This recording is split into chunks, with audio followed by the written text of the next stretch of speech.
welcome tonight to a brand new test, this time to see how much the whole country can remember about the 20th century. And Annie, of course, has lived through a good half of it. And more. And so did many of us here. The question is, how much of it we remember? Will you do better than some of Britain's best lined up here in the studio? The Bikers! A pretty terrifying bunch, that's for sure. The Checkout Girls! Over here, we've got the Rocket Scientists! The colourful palette that is our artists! Examiners. Someone's going to get booed. And the paramedics.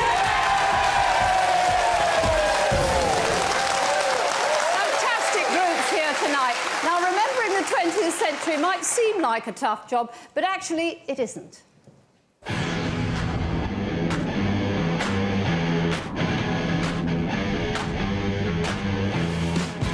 It was the century where people started to explore the world like this. By the end, technology brought us this. Driving began as one experience, but things moved on apace, so much so that some were persuaded to try out quite different methods of transport. As for fashion, dressing for the time meant going from one thing to another, and then another. As for heartthrobs, watch this for progress.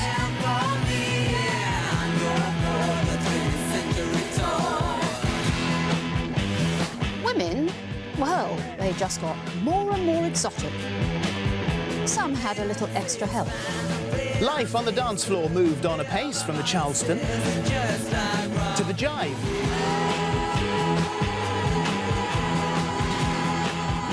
And, well, take a look at what the 80s brought. It was a time when protest was all the rage, from women's rights to Vietnam and jobs for the miners. The face of politics altered too. Technology was the buzzword, from computers taking up whole rooms. We moved on to the more portable variety. And as for holidays, Brighton Beach was the place to be. Now, it's palm trees and white sand. Never mind the mosquitoes.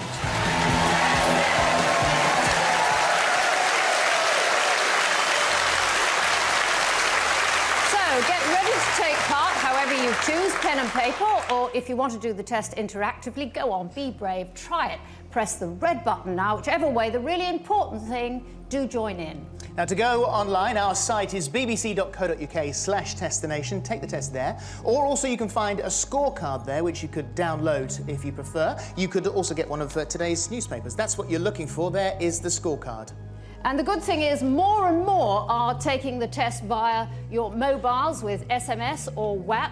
That's the internet access on your phone. It's easy, I promise. Just text the letters TTN to 80100 and follow the simple instructions. To play like this, you must log on right now. Incidentally, we got into the record books last time because we were the first to invite viewers to do the test this way, and it only costs 30p or less for the whole evening. Or you can play on SMS, and I'll give you the number to text your answers once we get going.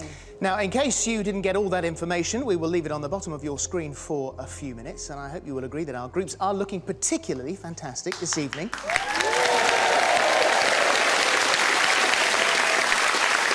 And here, amongst the paramedics, no less than 5 couples. Could you please stand up, our couples? There we are, there they are. In fact, one couple seem to be marriage brokers in their spare time. They are Malcolm and Victoria Finn. Welcome to both of you. So how many marriages have you actually set up? 3 so far. Who were they? Ourselves, then my mum, with Malcolm's best friend, who's now my stepdad, that I work with. That feel a little weird. Strange sometimes. Yes, just a bit strange. And another couple, which was a gentleman from my station with a lady who worked in control, a paramedic from control. So when people come round to your house for dinner and they're single, they think, oh no, they're setting us up again. Well, actually, Philip, I found another one tonight. Well, I'm here. Really? Yes, that I'm about to You're doing it now? Yes, literally. Down here? Yes. And they're going, don't point to me, don't point to me, don't point to me. But where are they? Is this gentleman here? Yes. Yes, I need to find him a woman. Do you? Yes. Annie? What's he on about? Actually, I'm looking at the driving instructors. I mean, the examiners, rather. They're not very popular, but you look much more handsome and dashing than you did in my day, which Philip will keep reminding us as the evening goes on. My day was a very, very, very long time ago. Now, the shyest group of all, let's welcome the celebs. Star athlete and ballroom dancing queen, Denise Lewis. The man who combines sharp suits with an eye for a bargain, David Dickinson. Comedian and co-star of The Lenny Henry Show, Gina Yeshere. The man who has forsaken Hollywood for Holby City, actor Robert Powell.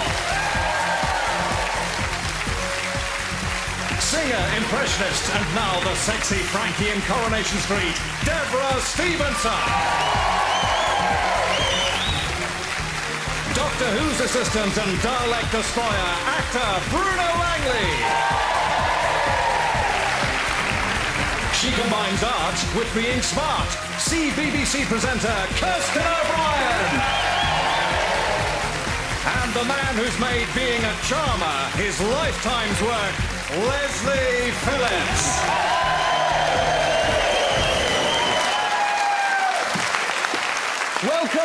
Welcome one and all. Robert, was there one event in the 20th century that sticks out for you?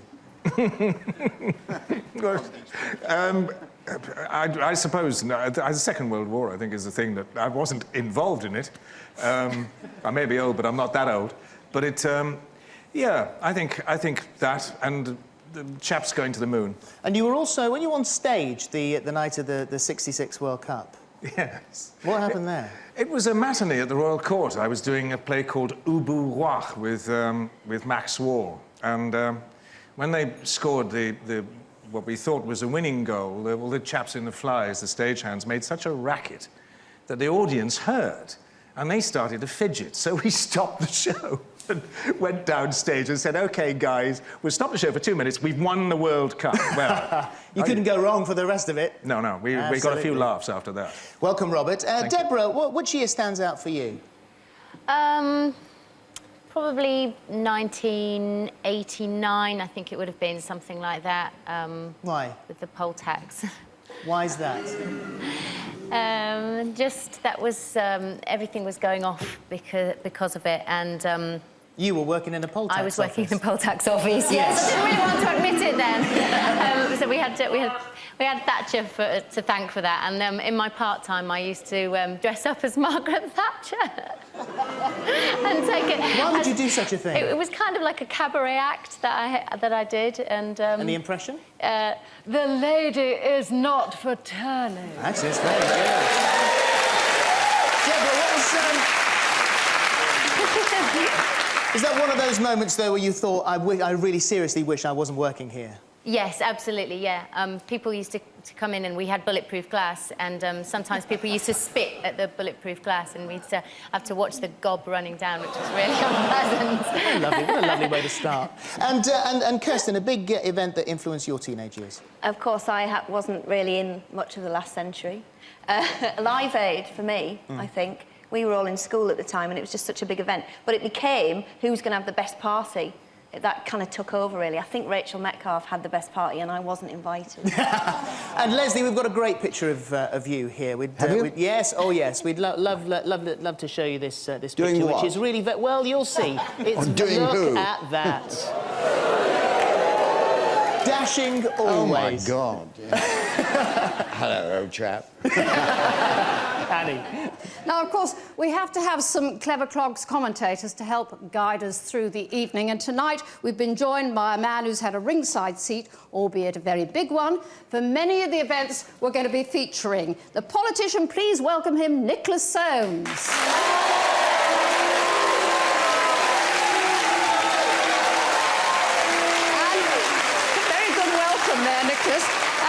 alongside him, naturally looking very tiny in comparison and indeed very, very glamorous, Oxford historian, a huge authority on the 20th century, even though she's a girl, Dr. Maria Misra.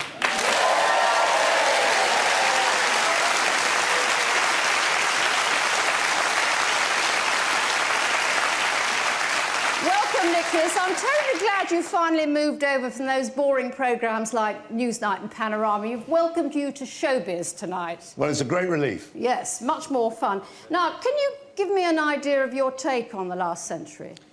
Well, I think 2 ghastly world wars, the end of the Cold War and the determination that it would never happen again, and all that has flowed from that, and the huge progress, economic and social, which has shaped the world we now live in, which I think is beyond the wildest dreams of any of our grandparents. Where were you in the swinging 60s? A bit of music, perhaps? I don't think the swinging 60s slightly passed me by. I sort of fell through the gap of the swinging 60s. And I almost... That must have been a big gap, Nicky. Yeah. It was a smaller gap then than it is now. What about music, though? Well, I sort of moved effortlessly from Paris and Jerusalem to the Rolling Stones via Cliff Richard. Oh, really? A Cliff Richard fan? Well, up to a point. Oh, still a Cliff Richard fan? A Rolling Stones fan. A Rolling Stones fan. Maria, welcome. What's your overall view of the century?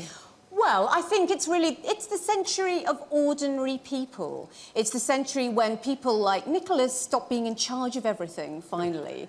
And it's a century in which ordinary people have had more opportunities in the West than they've ever had before. I mean, my grandmother, who was born into a mining family in Durham, left school before she was 12. Nearly 50% of the population of Britain, of that age group, will now go to university. So really, it's an age of incredibly expanding freedoms, particularly for young people, particularly for women. And it's an age, really, when people can express themselves and they can be themselves, they can dress how they like, and to a large extent, they can do pretty much what they like, except go fox hunting, of course. Oh, well, Nicholas will agree with you there. I do. Good. Philip?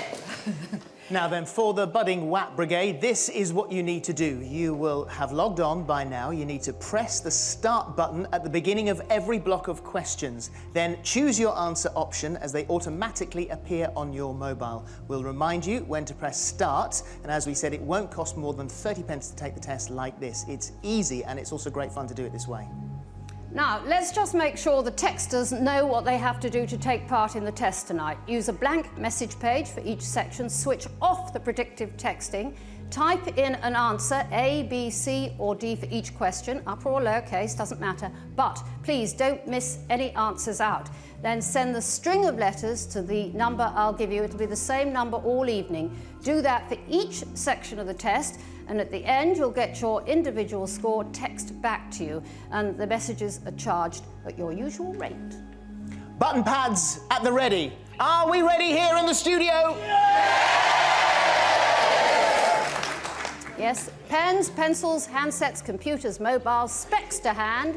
Test the Nation's 20th century test is about to begin.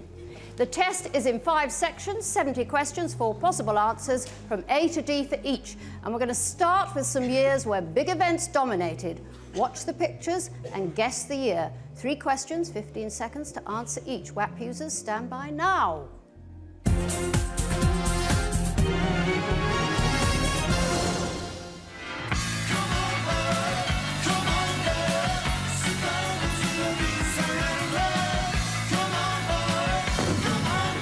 To say how many planes joined the raid, but I counted them all out and I counted them all back.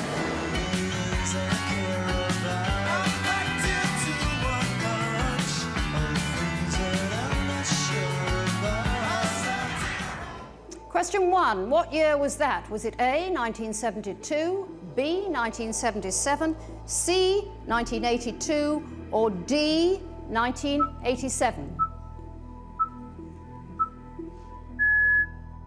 Walk on, with hope in your heart, and you'll never walk. If there's anything that you want, if there's anything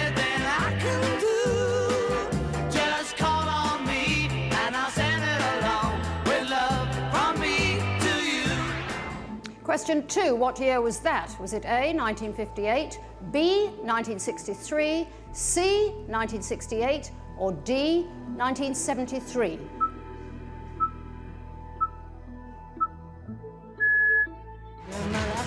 I did not have sexual relations with that woman, Miss Lewinsky. I said when I arrived here on Wednesday night that I felt the hand of history upon us. Viva Maria, viva Victoria, Afrodita. Viva la diva, viva Victoria, Cleopatra. Question 3, what year was that? 1983, 1988, 1993, or 1998?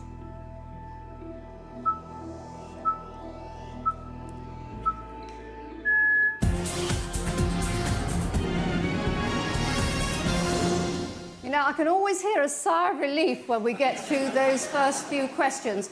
Check out, girls, that wasn't too bad, was it? No. At least you're not sitting there while we're fumbling and trying to find our purse. OK. Now, everyone, watch out for this next block. Newspaper front pages or famous quotes, 5 questions, 20 seconds to answer each.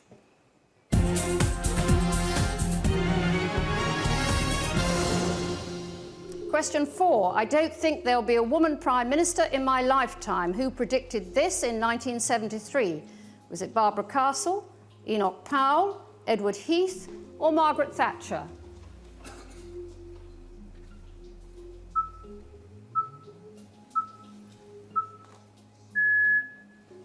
Question 5. Annus Horribilis. Who had a bad year in 1992? Neil Kinnock, Doc Cotton, the Queen, or Mike Tyson?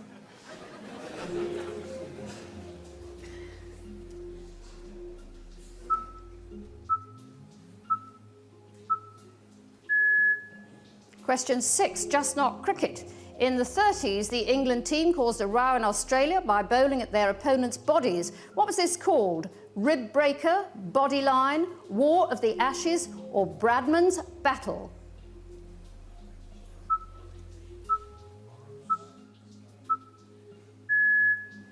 Question 7, the man who saved the Daily Mirror, who was he? John Junor, Robert Maxwell, Lord Rothermere, or Piers Morgan?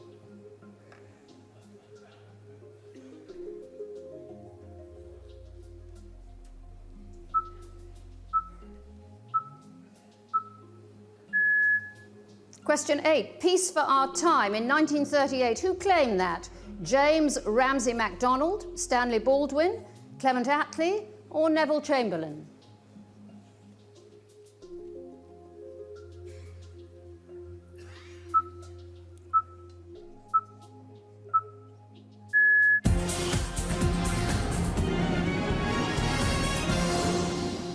And to finish off the first section, here are 2 more montages of events from certain years. You need to guess the year.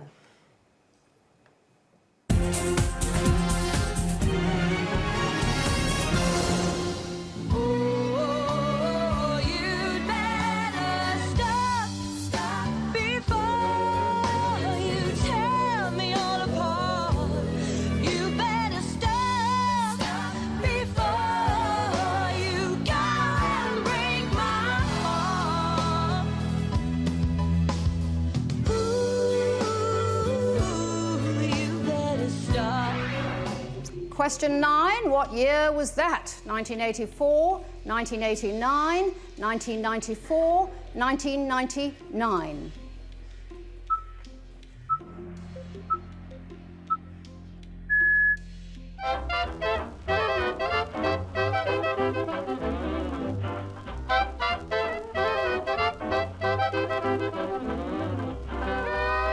I have found it impossible to carry the heavy burden of responsibility without the help and support of the woman I love.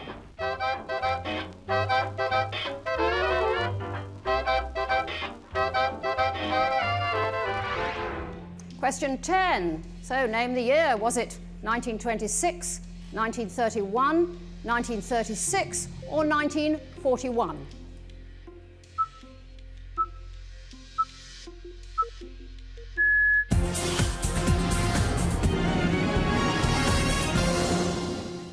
right, that's the end of the first section. Not too bad, was it, bikers?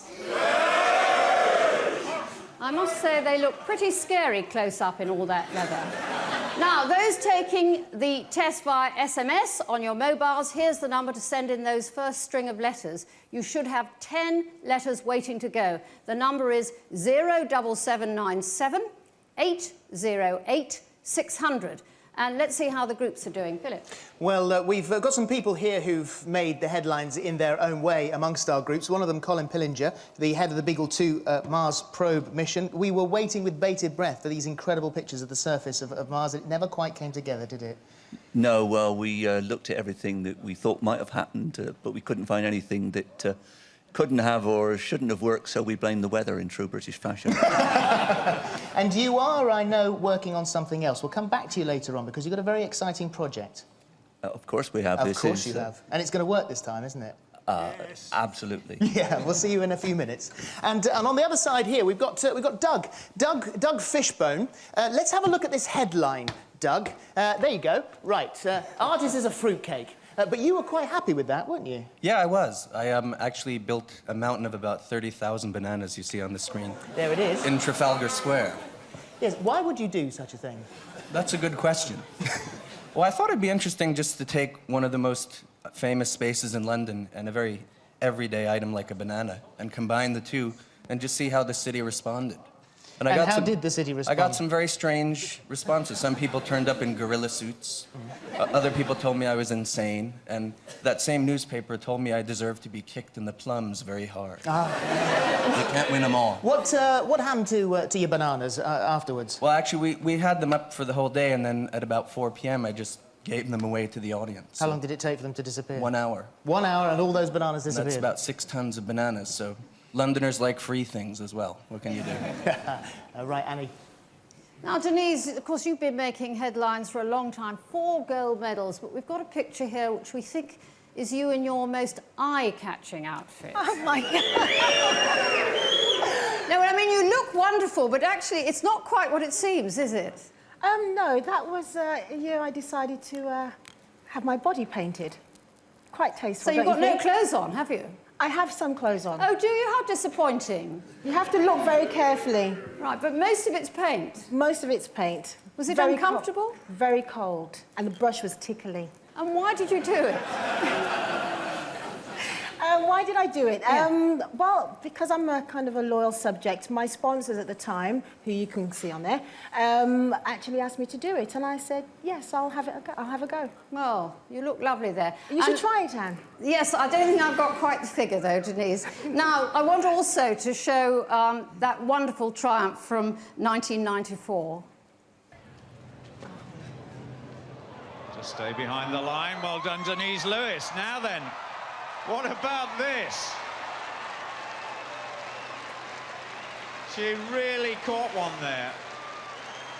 Come on, come on. She's over the line, nearly out on her feet. And the time difference just under 5 seconds. Well, dare I say it, unofficially, Denise Lewis will become the Commonwealth champion for heptathlon. But it was very, very close indeed. Fantastic. The heptathlon, 7 events. How did you feel at that moment? Sick. It was my first major international championships, and I went there with, you know, outside expectations of getting a medal, and yeah, it was really the start of my my long athletic career. So really proud. Thank you, David. What's your memory seeing those montages we've been showing? What about the 20th century? Yeah. Well, I thought before I came here it was probably the first man stepping down onto the moon, but then I suddenly realised the real strong thing for teenagers in my group was hearing Elvis Presley for the first time and rock and roll when it all started. It was so revolutionary, so fresh and so wild for young people. I think it had to be hearing the first Presley records on a jukebox. With an amazing voice. We'd never heard anything like it before. Now, Bruno, you're a few years younger than David. Yeah, in fact, you're our youngest celeb. Yeah, I know I'm a bit disadvantaged because I was born right at the end, so... Which year were you born? 83. 83. So... He's an actor, he's still wondering, you know, he started to wonder You're looking what very year lovely he was tonight, born. Anne. Looking very lovely. Thank you, Bruno. So I don't really remember much. But I mean, when Michael Jackson brought out his big videos, you know, like Thriller, and the album's Bad and stuff like that. I mean, they were for my generation. That was it. And you're still a Jackson fan? People are not so thrilled with him anymore, are they? Gina, what's your love from the 20th century? Oh, it could be everything. Break dancing. I was into that. I was into the body popping. I couldn't do it very well. I watched the film. Fame, leg warmers. Oh, I was into the leg warmers. And Leroy and Coco. The Concorde, I was gutted when the Concorde all crashed, because I've been saving up for years for a ticket to travel on the Concorde. But at least I can get 743 EasyJet flights out of that money. It's not all bad.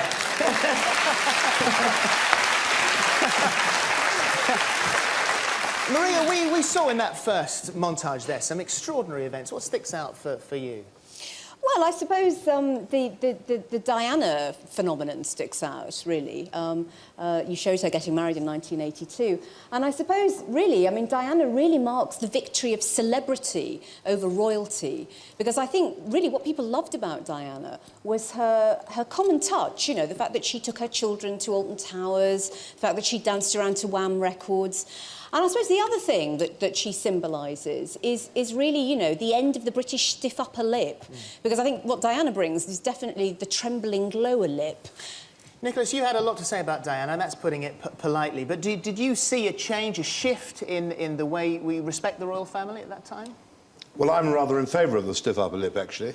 But I think that the decline of respect for our institutions is in some way deserved, but these great institutions have served this country very well over the years and have brought us great stability and strength in peace and war, and I think we need to be careful about how we look after them. What about the lack of respect for politicians, of which there is a lot? I think that's perfectly understandable. I think that's understandable, and I think it has always been the case, and of course politicians have points of view and have a task which brings them inevitably to command pity and contempt in equal measures. But they have a job to do, and by and large, they try to do it well. And the public in this country have the opportunity to throw them out on their scrawny necks every 5 years, and they should do so more often. OK. Very popular, that.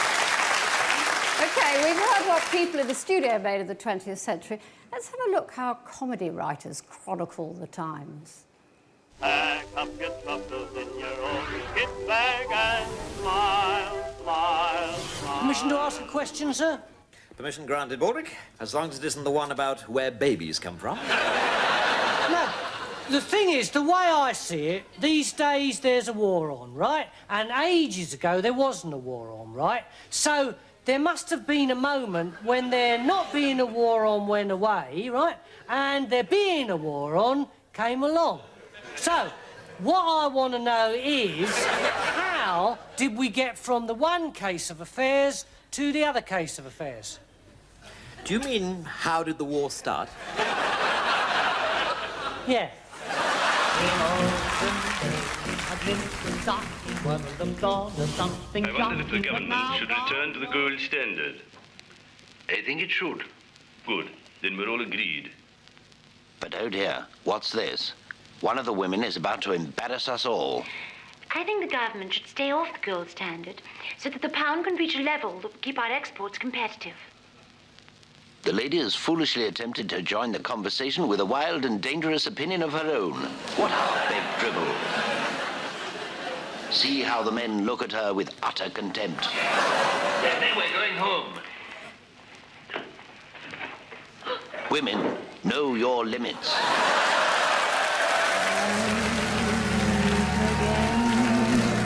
Don't know where.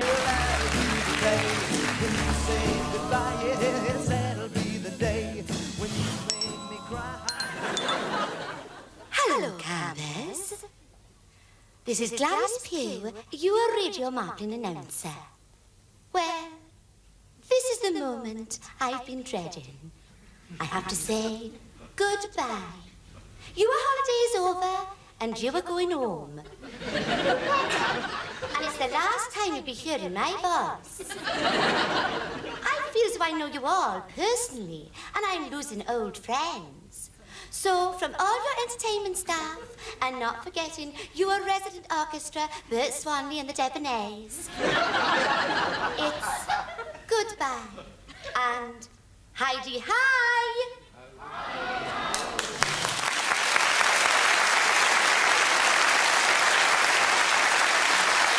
Some golden television moments there, and you know, they never flag however often you see them. OK, next, things and people who left their mark on the 20th century. 9 questions, 15 seconds each.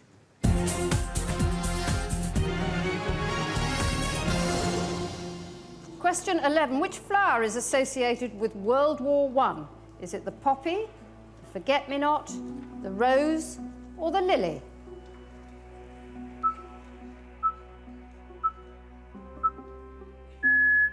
Oh, Dan, did you hear? I love, and I reckon Tom must have heard as well. He's ringing the bell so all Ambridge will know. Oh, Dan, you do say some daft things sometimes. Open the window so we can hear. Aye, right, old love.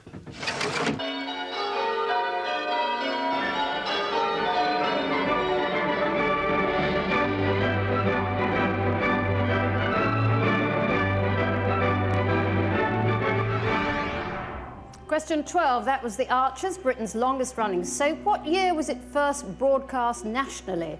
1932, 1951, 1979, or 1992? Return to sender, address unknown, no such number, no such song. Question 13, Elvis Presley only set foot in the UK once. Where? Was it Swansea, Prestwick, Liverpool, or King's Lynn?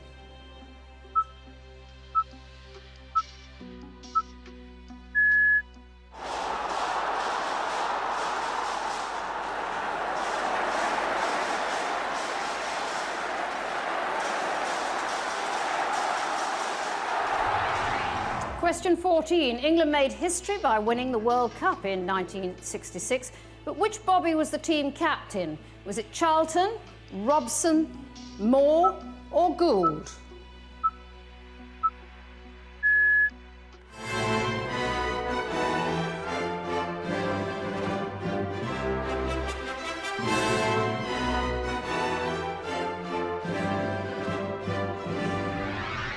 Question 15. That was the wedding of the late Queen Mother in 1923. What title was she given on marriage? Princess of Wales, Princess Royal, Duchess of Cornwall, or Duchess of York? Each new achievement of 20th century science was used to boost national prestige.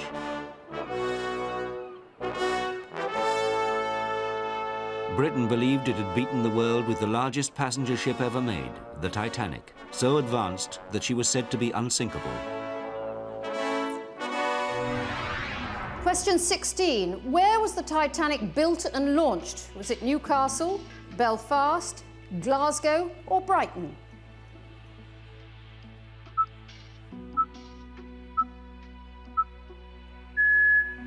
Question 17. Bletchley Park was vital to the Allied victory in World War II. What did they do there? Design jets, break codes, build tanks, or train pilots? In Jamaica, they couldn't find work. Discouraged but full of hope, they sailed for Britain. Citizens of the British Empire coming to the mother country with good intent. Question 18. That was 1948 and the first West Indian immigrants arriving to help rebuild post-war Britain. Name the ship. Was it Windrush, Mayflower, Jamaican Star, or the QE2? Just look at his action as his long legs carry him nearer that world record. Though he's out on his feet, his coach and team manager tell him he's achieved his ambition. The mile in 3 minutes, 59.4 seconds. A magnificent win for Great Britain. Question 19. That was the first man to break the 4-minute mile. Who was he? Chris Brayshaw, Roger Bannister, Chris Chataway, or Sebastian Coe?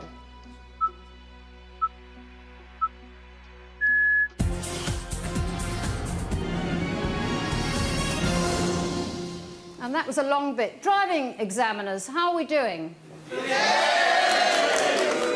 Are you still making people do three-point turns? Horrible, horrible. Paramedics? Very lively. OK, the next part of this section, find the odd one out. 4 questions, 15 seconds each.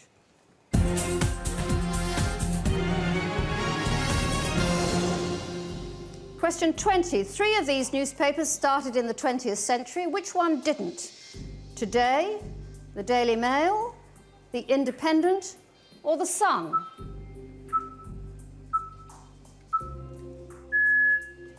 Question 21. 3 of these were British Eurovision winners. Who didn't win?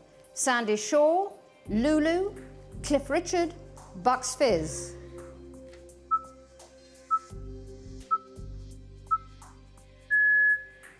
Question 22. 3 of these great comedians were born in Britain. Which one wasn't? Bob Hope, Charlie Chaplin, Stan Laurel, Harpo Marx.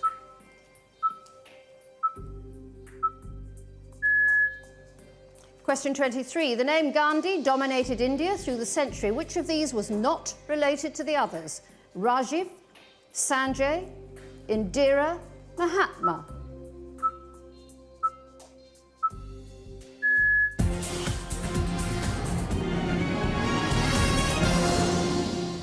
And we're on to the last part of this section. Rocket scientists, this mightn't be your finest hour. It's all about style, British style.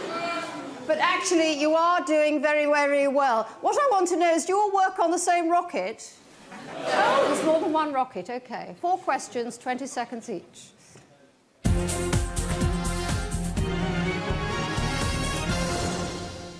And this is the product that they're wearing in the Champs-Élysées, on Fifth Avenue and along the canals of Amsterdam.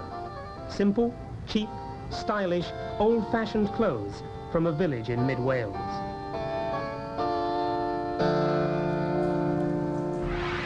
Question 24. Which designer set that trend? Was it Laura Ashley, Zandra Rhodes, Vivienne Westwood, or Mary Quant?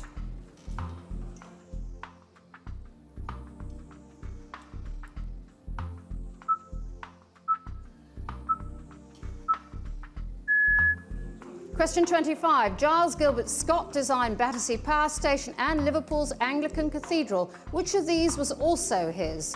The police box, the double-decker bus, the telephone kiosk, or the London taxi?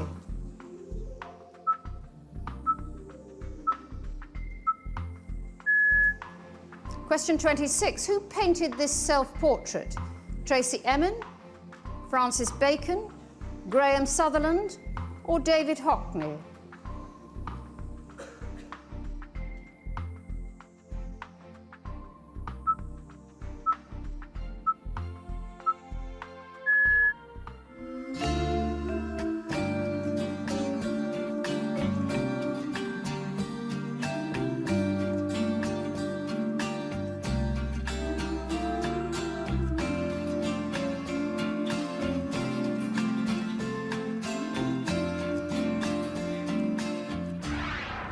Question 27. Cecil Beaton was world famous as a photographer, but also won 2 Oscars for which of the following?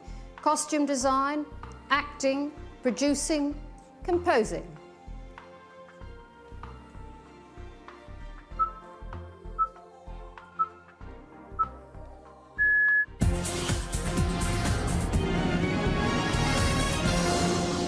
And would you believe it, that's another section over. How was it for the artists? As easy as mixing colours?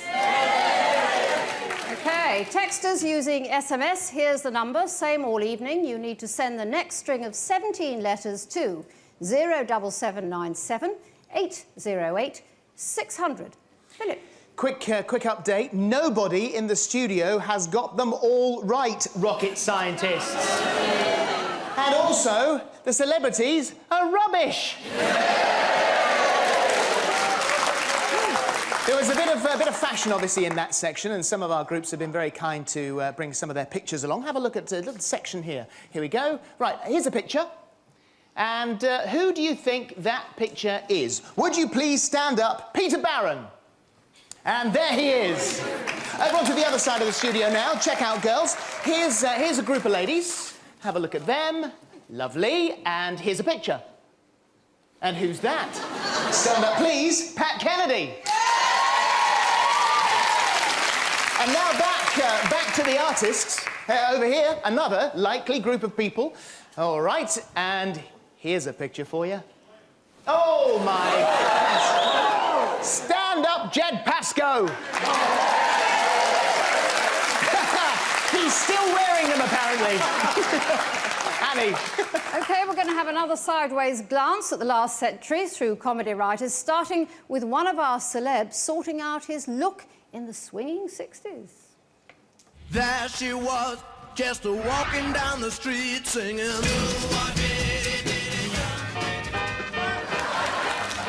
Take a look at this time. It has got to be.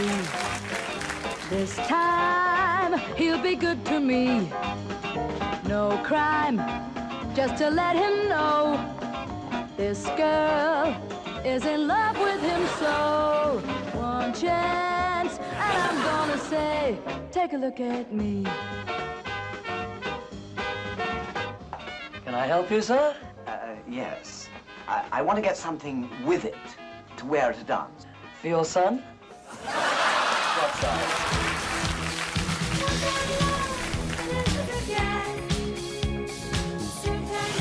It's great, this, isn't it? Everything in our kind of life is a challenge. None of that boring, repetitive bit. I mean, the human animal wasn't meant to be a robot. Not meant to be, no. Oh, well, sure, we don't get much leisure time these days, but who needs it? I mean, take Margot and Jerry. You know, right now they're probably lolling about in their Swedish armchairs, sipping martinis, vegetating in front of their colour telly. I mean, who'd swap for that?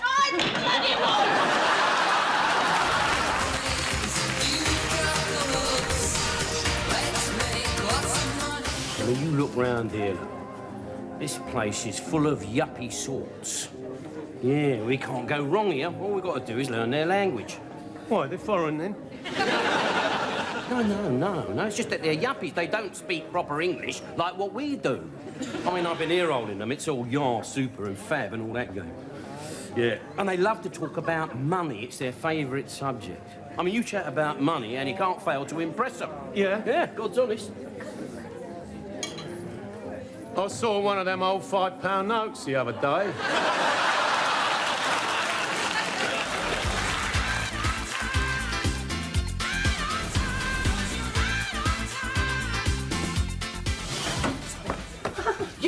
Remember, cancel my aromatherapy, my psychotherapy, my reflexology, my osteopath, my homeopath, my naturopath, my crystal reader, my shiatsu, my organic hairdresser, and see if I can be rebirthed next Thursday afternoon.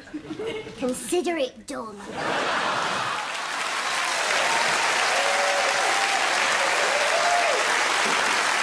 Leslie, that clip we showed... What, darling? That clip we showed, that was from Doctor in Clover. Yes, I think it was. And yeah. did it change your look? Yes, it did.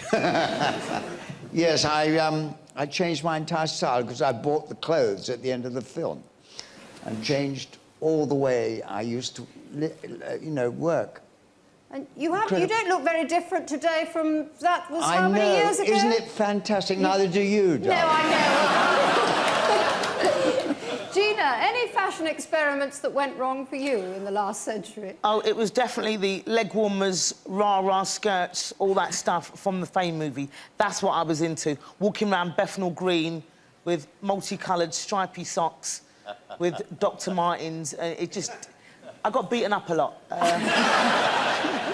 Now, David, we know how stylish you are, but we're going to show you a picture just to have a laugh. God, what's this?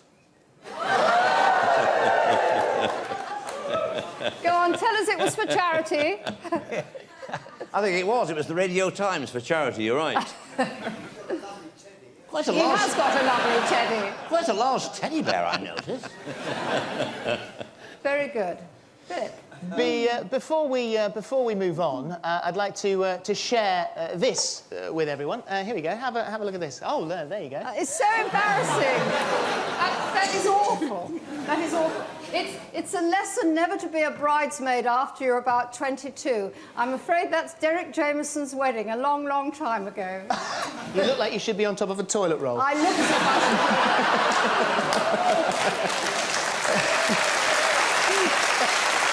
Maria, surprisingly, you were a bit of a goth in your youth, which I should imagine that would surprise your students. Oh, I don't know, actually. No, I was a goth, yes, when I was at university. What did you look like? Well, I had very similar hair to what I do now, and I wore sort of long, black, gloomy clothes, and I wore sort of pointy boots, and I looked very silly and pretentious. How long did the phase last? Well, I don't think I'm over it, to be honest with you. No, still the pointy boots, definitely. And what does this fascination with fashion tell us about the 20th century? Well, I think that fashion is really about youth, and I think that the century is very much about youth, and particularly since the 50s, it's about the invention of teenagers and the whole concept of being a teenager. And fashion, I think, comes out of the desire of teenagers to shock.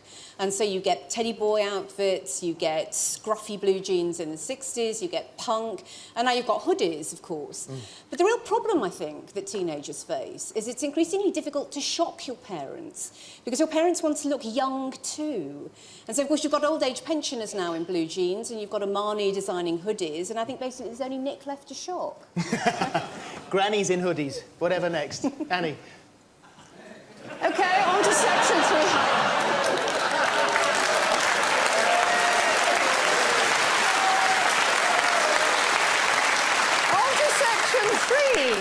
Icons. First up, some questions on leaders and legends. 9 of them, 15 seconds to answer each.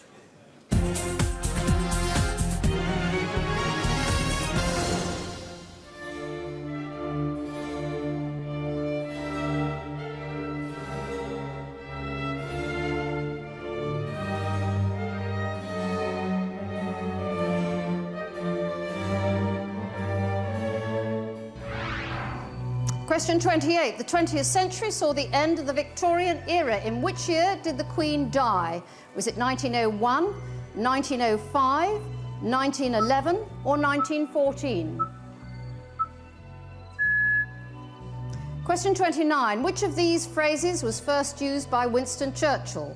Axis of evil, Iron Curtain, weapons of mass destruction, or enemy within? Comrades and fellow South Africans, I greet you all in the name of peace, democracy and freedom for all. Question 30. Nelson Mandela, on his release, how many years had he been in prison? Was it 10, 18, 27 or 29?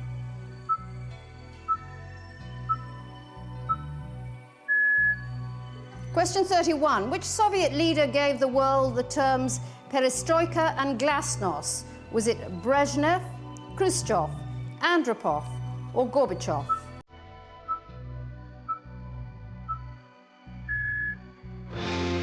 Nicolino, Pele, he's got it!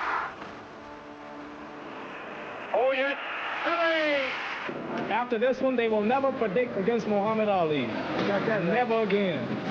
So having had 7 championship points, Borg, he now has 2 more.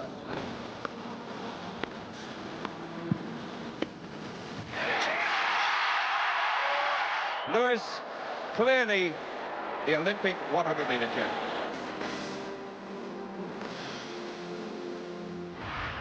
Question 32. Which of these great sportsmen was named Athlete of the Century by the International Olympic Committee in 1999?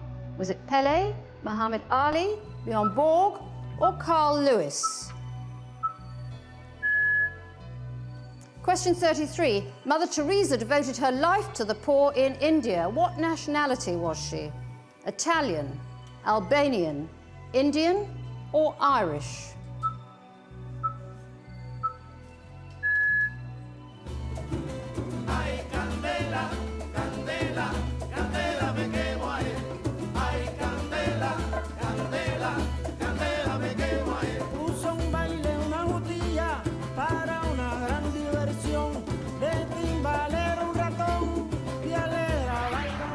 Question 34. In which of these countries did Che Guevara lead a revolution? Was it Argentina, Chile, Cuba, or Peru?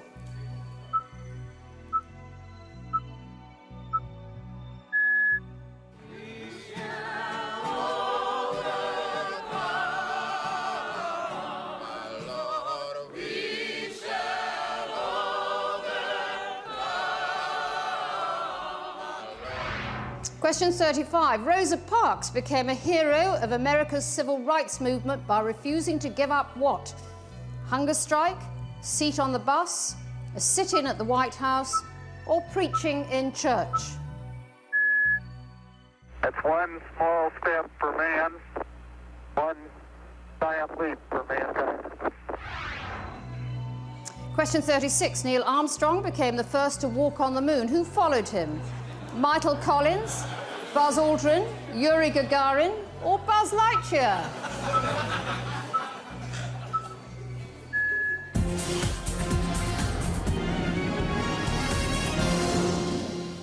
Well, you won't be surprised that the rocket scientists are looking very smug about that last question. Mind you, they have been looking pretty smug and pleased with themselves all evening. Let's see how well they do on the next part. It's Rogues and Rascals from the 1900s. Remember these? 15 seconds each.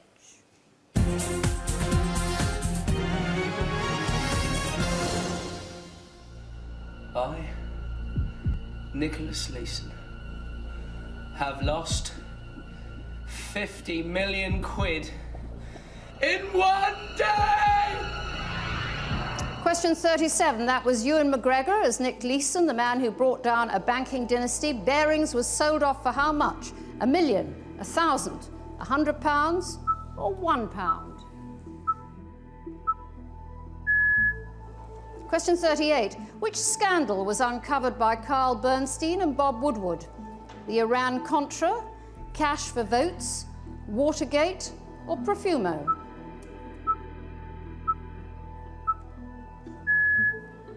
Question 39. Which Liberal leader's career was brought down by a dog? Jeremy Thorpe's, David Lloyd George's, David Steele's, or Joe Grimmon's?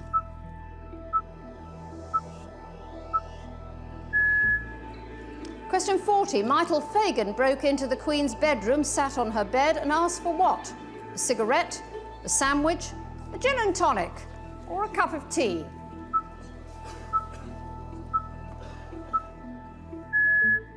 If it now falls to me to start a fight to cut out the cancer of bent and twisted journalism in our country with the simple sword of truth and the trusty shield of traditional British fair play, so be it. I am ready for that fight. Question 41. That Tory minister ended up in prison for perjury. Who is he? David Miller, Jeffrey Archer, Jonathan Aitken, Neil Hamilton?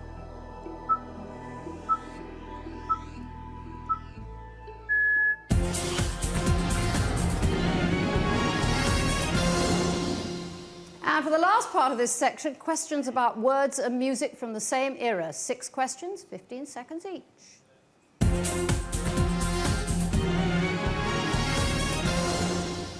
Was my north, my south, my east and west,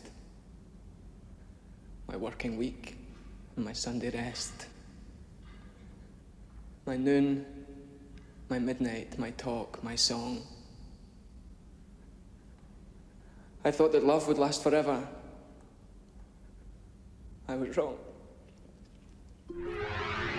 Question 42. Which poet wrote those words? Was it W.H. Auden, Roger McGough, Ted Hughes, or Spike Milligan?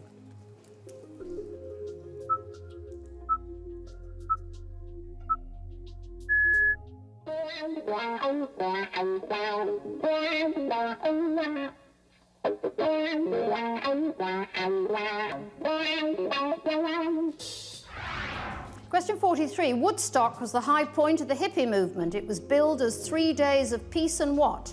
Love, music, fun, or drugs?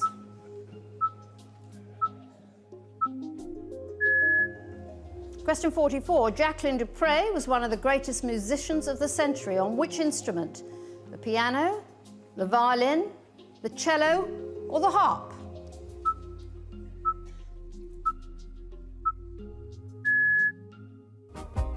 Come, friendly bombs, and fall on Slough. It isn't fit for humans now. There isn't grass to graze a cow. Swarm over, death. Question 45. Which poet laureate was reading his own tribute to Slough? Cecil Day-Lewis, John Masefield, John Betjeman, or Andrew Motion?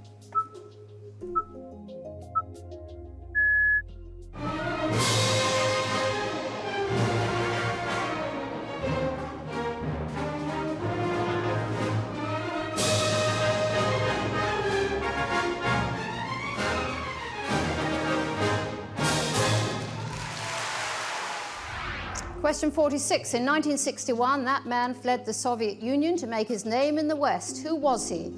Baryshnikov, Nureyev, Kirov, or Sharapova?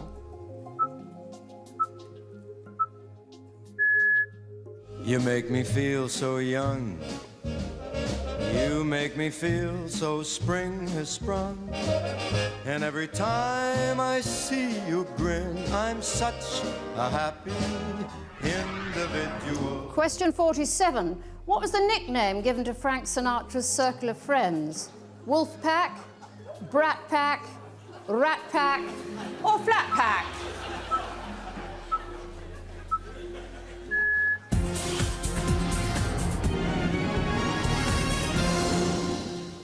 And that's the end of the third section. Everyone's concentrating here. They've gone very quiet. We're well over halfway through. And those texting your answers, here's the number again. 07797 808 600. Philip. So the driving examiners, I can tell you, you are doing quite well. Okay? Quite well. Let me introduce you to Liz. Liz Gibbs here. Quite happy, Liz, that you're sitting next to the paramedics. Yeah, although you should actually have called them at one stage. Yeah, I probably should have, actually. My son came in saying that he'd hurt his arms. So as a mum, I just gave him a cold flannel, and, as you do. And he's still moaning, so I put him in the bath, a hot bath. He got out the bath and he was still moaning. So I said, well, what do you want me to do? He said, take me down the hospital. So that's strange. So I said, well, eat your dinner first. And because as he was eating his dinner, he's like this. And I'm saying, Daniel, sit up at the table. Now, eat your dinner properly. So eventually I took him down the hospital. And I said to the triage nurse, I'm really sorry. I said, am I wasting your time? And she said, no. She said, I don't think you are.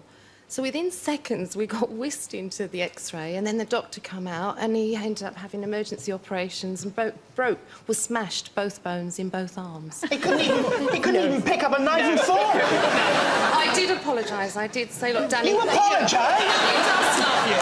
They don't have paramedics. He does love you, really. I've got your score, actually. It's about to shoot its way down my ear. 27 out of 47. Oh, yeah, it's not bad. In the middle ground. So very good, Liz. Annie.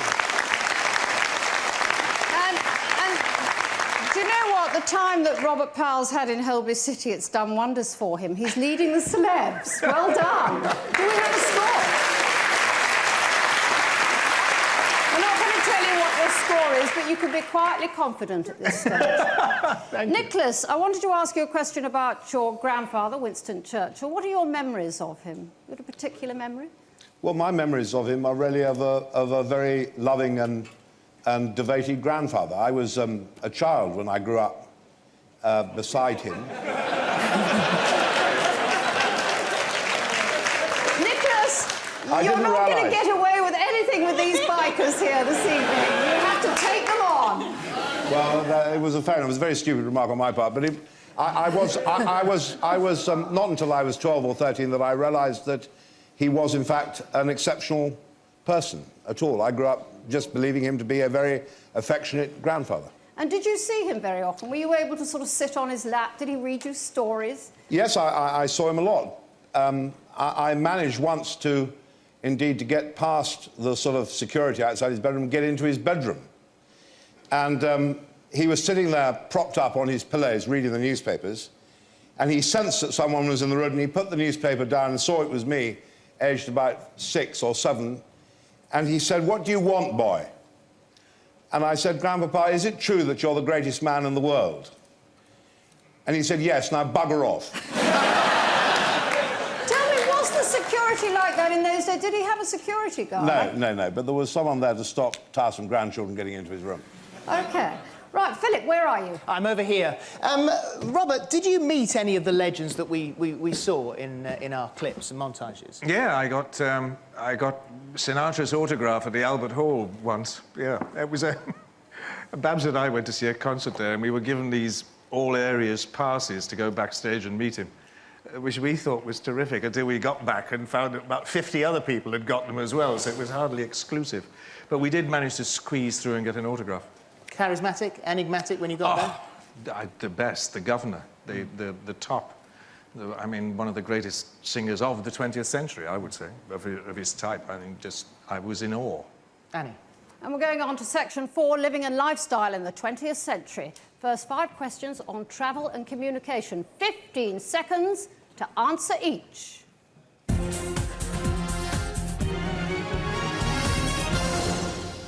Well, this is it, the shape of motoring to come, the start of a scheme which will intersect Britain with a road system second to none. They're designed for high speed in safety and to minimise the chance of accidents.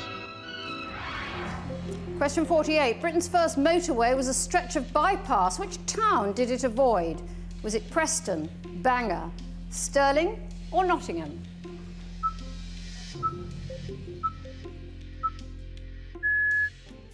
A £59 single ticket takes you up and away from the commuting crowds of the southern region to New York. And it's to Gatwick that you must go for the first lap of your transatlantic journey. Question 49. Freddie Laker launched the first transatlantic no-frills airline. What did he call it? Skytrain, Airbus, SpaceJet or Cloudhopper? Question 50. The Channel Tunnel was opened in 1994 by the Queen and the French President. Who was he? Chirac, Pompidou, Giscard d'Estaing or Mitterrand? Woman has triumphed over the Atlantic. Taking off from Harbour Grace, Newfoundland, she originally intended to fly to Paris, but trouble with her machine caused her to come down near Londonderry, where Mr. Hugh McLaughlin was the first person to greet her. Question 51. That was the first woman to fly solo across the Atlantic. Who was she? Amy Johnson, Amelia Earhart, Sheila Scott or Anne Lindbergh?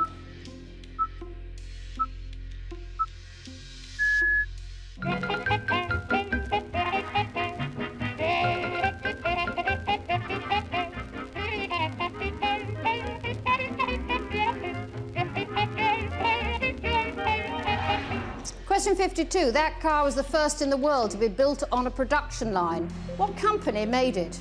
Was it Ford, Renault, Rover or Mercedes?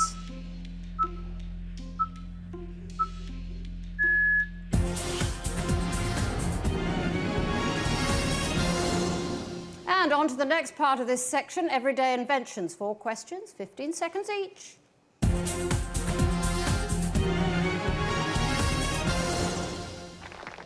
And as for Dr. Kellogg... Morning, gentlemen. He rebuilt the SAN and soldiered on in his crusade for biological living. Gentlemen, I will now perform a forward somersault with a half twist. I'm well in advance of the biblical age of 70. I'm in perfect health, and I'm convinced I will live forever because my bowels are immaculate. Ah! Alas, Dr. Kellogg died mid-somersault. Question 53. Sir Anthony Hopkins playing a famous health fanatic whose name will always be linked with which breakfast food? Cornflakes, porridge, shredded wheat or croissant? Question 54. What American invention arrived here in 1900 and never went away? Martini, bubblegum, Coca-Cola or breakdancing?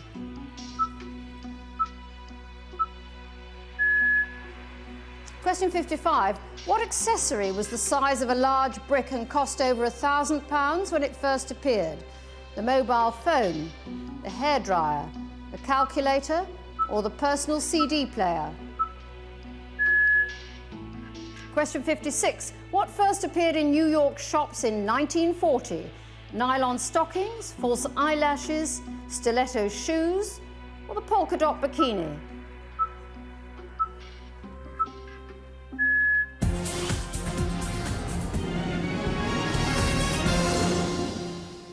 And the last part of this section is about hobbies, how we spend our spare time. 5 questions, 15 seconds ago.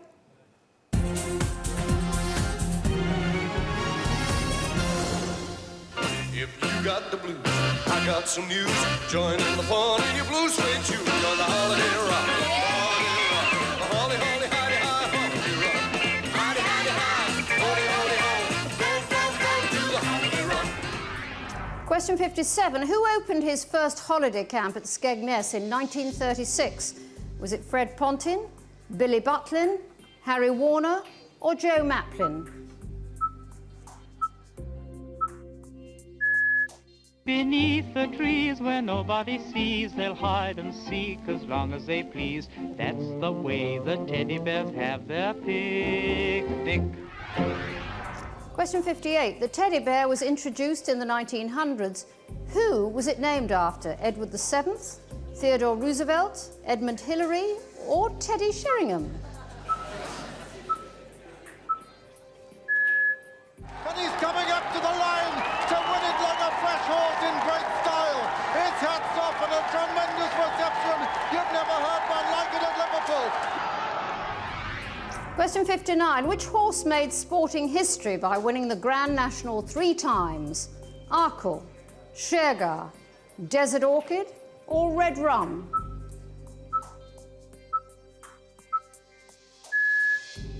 Question 60. The Mousetrap is the world's longest-running play. Which Richard was in the original cast? Burton, Todd, Harris, or Attenborough?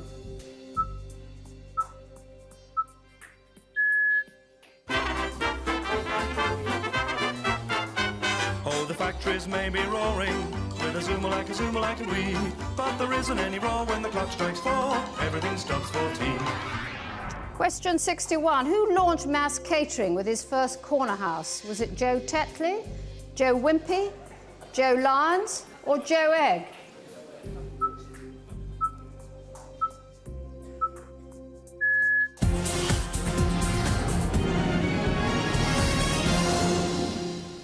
And that ends section 4. I can hear the bikers yelling out the answers, but don't take any notice because they're mostly wrong. OK? Only one more section to go. Those using SMS, text your 14 letters now to 07797 808 600. Philip. You would expect the rocket scientists to be a bit inventive, and that is in case that it is indeed the case. And Chris Draper, that's true, isn't it? Yeah. What did you invent? A voice-activated cat flap. Oh. Yes. Well, the idea was we had lots of cats in our neighbourhood, and Mum didn't want any Tom, Cat, Dick or Harry actually getting in the house. And the only security ones you get on the market all involved the cat having a collar, or a little radio beacon in that unlocked the flap as you went through. But we didn't like our cats to have collars because Mum thought they could hang themselves on trees and stuff. So? So I came up with the idea, cats instinctively meow at a back door to be let in. So I thought we could invent one which would let your cat in when it meowed, but you could actually tune it to respond to the frequency of your own cat's meow. So you'd only let your own cat in and no one else's. Only thing was, I actually built it. I managed to get the cat to meow into a dictaphone to test it. And I built a little wooden mock-up, a little flap, and so the cat would know it was unlocked. I had a little mechanism behind the flap which would open the door so the cat could see it and go in. Are you looking at this thinking, mad scientist? Well, it worked with the dictaphone, but it was quite hard to get the cat to actually meow to just a wooden block that wasn't really a door. So I had to poke her a few times. And eventually she meowed, but the thing shot up and she shot across the room. It scared the life out of her. So the bottom line for this invention is the fact that it was rubbish. Rubbish is one word, yeah. Yes. Let's try this with the bikers, because they've got to be very inventive, and we've got Rick Hulse here. Rick, you were very inventive with your mate, weren't you? I've got to follow a cat flap. Yeah, but you've got a better story, mate. Oh, we certainly do. We invented having a good time. Yeah? A few years back, we had a rep for our group, which is the National Association for Bikers with a Disability. We're known for two things. We help disabled people take part in biking, and we are the biggest party animals on the planet. And we discovered with this particular chap who had a very old-fashioned prosthetic leg that it was perfect for cracking the tops off bottles of a particular Geordie brown ale. I'm not allowed to say Newcastle Brown because it's BBC One. I'm getting a free one tomorrow for that. But anyway, what we didn't realise was it was chewing this knee, the joint of his prosthetic up, and every now and then the leg would drop in half, usually at quite comic moments. And this upset one particular lady, didn't it? Yeah, we'd been sent out on a beer run, myself and this chap Graham, because we both drove trikes, which carry a lot more beer than bikes, and we were on an emergency first aid beer run. And as he stepped off his trike, the leg parted company with itself, and he fell over, and a load of people rushed over from a bus stop and tried to pick him up. And then they realised that the leg had gone, and they said, stay where you are, it's really bad. I'm going, come on, Graham, get up. So I pulled his boot, and the leg come off. So I give it this woman behind me, said, hold that a minute. And I picked him up, at which time the ambulance arrived, which we were sort of saying, well, it's a waste of time, he's fine. And we looked round, this woman had fainted. We don't want to waste the But of course you don't drink and drive your bikes at the same time. Never. Never, never, never. Annie? Very sexy, very earthy, those bikers. Now, Kirsten, what do you remember of inventions from your childhood? Anything have an impact on you? The Soda Stream, actually, was brilliant. Me and my She's brother a loved it. northerner, you see. It was great, because you had that slight danger that there was maybe going to be a bit of a gas explosion, which as a kid you always like.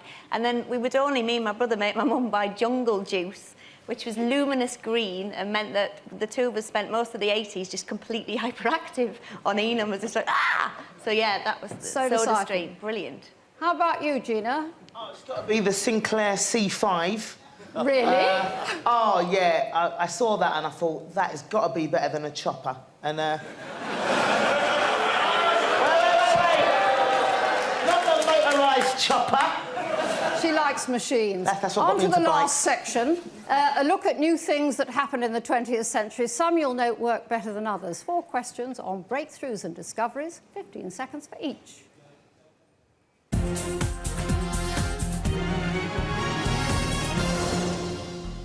Question 62. Dr. Christian Barnard pioneered what kind of operation? Heart transplant, hip replacement, keyhole surgery, or lobotomy?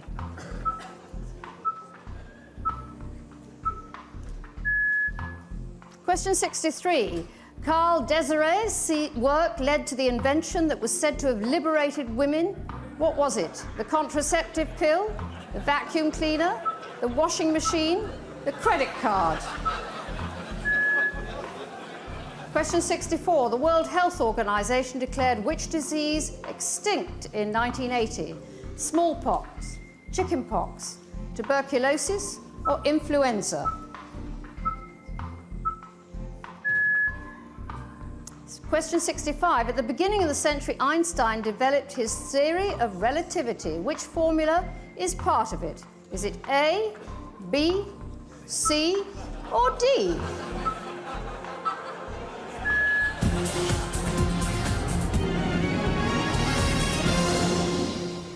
The bikers are just not behaving themselves. Events which are expected to be the next big thing. Some worked out better than others. 5 questions, 15 seconds for each.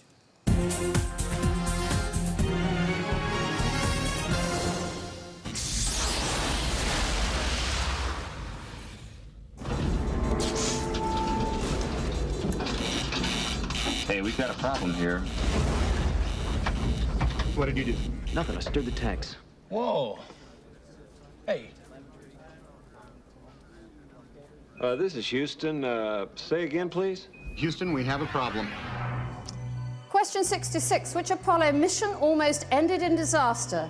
Was it 10, 11, 12, or 13?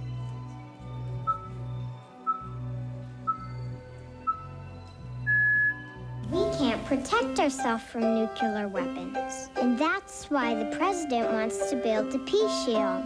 It would stop missiles in outer space so they couldn't hit our house. Question 67, that was Ronald Reagan's Strategic Defense Initiative. It was otherwise known as what? Stargaze, Star Wars, Star Trek, or Daily Star?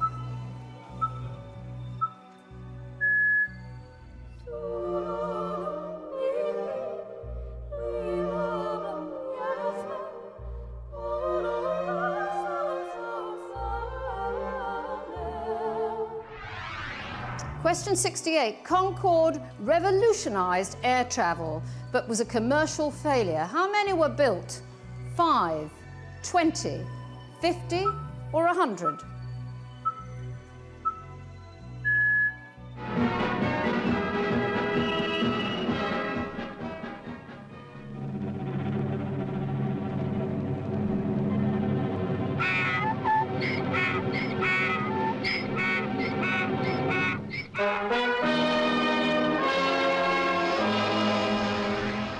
Question 69. Which 20th century political movement was Animal Farm satirising? Was it fascism, communism, Nazism, or anarchy?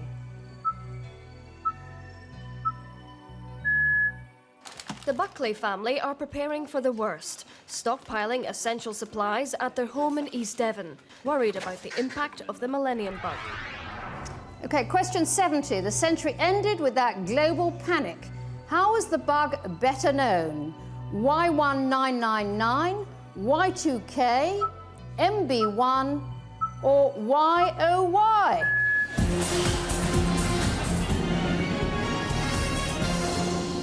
And great, that's the end of the test, the nation's 20th century test. Give yourselves a really big round of applause.